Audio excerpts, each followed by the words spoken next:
আসসালামু আলাইকুম রহমতুল্লাহি ওয়া বারাকাতুহু। আশা করি সবাই ভালো আছেন। আলহামদুলিল্লাহ আমরাও ভালো আছি। হাজি গোলাম মোস্তফা এগ্রো ফার্মের পক্ষ থেকে সবাইকে সাদর আমন্ত্রণ। এখন ভোরবেলা, এখন বাজে সকাল 8টা। এরই মধ্যে আমরা আমাদের গরুকে দানাদার খাবার দিয়ে ফেলছি।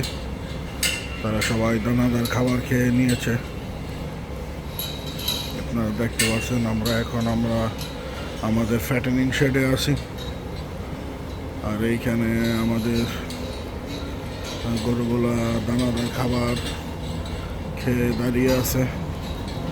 কিছুক্ষণের মধ্যে তারা রেস্টে চলে যাবে। এখানে আমাদের সমস্ত ফ্যাটেনিংয়ের গরুগুলাই আছে, সব মিলিয়ে আলহামদুলিল্লাহ। এইখানে কিছু গরু আছে আমাদের ফ্যাটেনিংয়ের জন্য।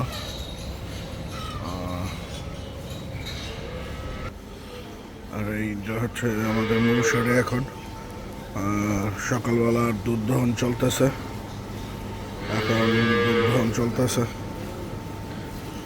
একে একে সমস্ত গাভী থেকে এই দুধ দহন করা হবে। আপনারা দেখতে পাচ্ছেন।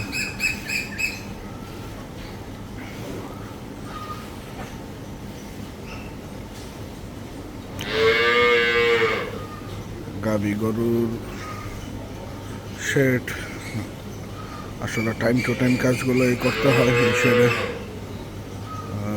গরুর ঘর দেওয়া থেকে শুরু করে গরুকে খাবার দেওয়া, দুধ দহন সব পর্যায়ক্রমে করতে হয়। আপনারা দেখতে পাচ্ছেন আমাদের এইদিকে ভর্তি গরুগুলো আছে,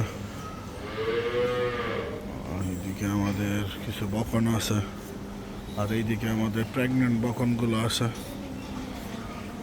পাশাপাশি এখানে আমাদের ছোট বাচ্চাগুলো, আর এই চাইতে একটু বড় বাচ্চাগুলো ওইদিকে রাখা, আর একবারে ছোট বাচ্চাগুলো সামনে খাঁচাতে রাখা।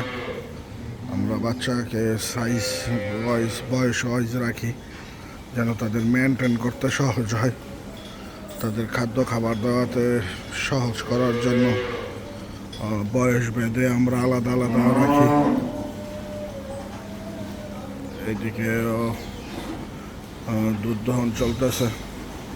হয়তো আবার এক সপ্তাহের মধ্যে আমাদের 3টা গাভী বাচ্চা দিবে। নতুন মেহমান খামারে আসবে। সবাই আমাদের খামারের জন্য দোয়া করবেন যেন আল্লাহ পাক রাব্বুল আলামিন আমাদের খামারকে ভালো রাখে। আর আপনাদের কাছে সবসময় খামার সম্পর্কে তথ্যগুলো তুলে ধরতে পারি। আপনারা আমাদের জন্য দোয়া করবেন, আমাদের খামারের জন্য দোয়া করবেন, এবং খামার সম্পর্কে কোনো কিছু জানার থাকলে অবশ্যই আমাদের কমেন্টস করবেন। ইনশাল্লাহ আমরা চেষ্টা করব আপনাদেরকে সঠিক তথ্য দেওয়ার জন্য। ধন্যবাদ সবাইকে। সবাই ভালো থাকবেন। আসসালামু আলাইকুম।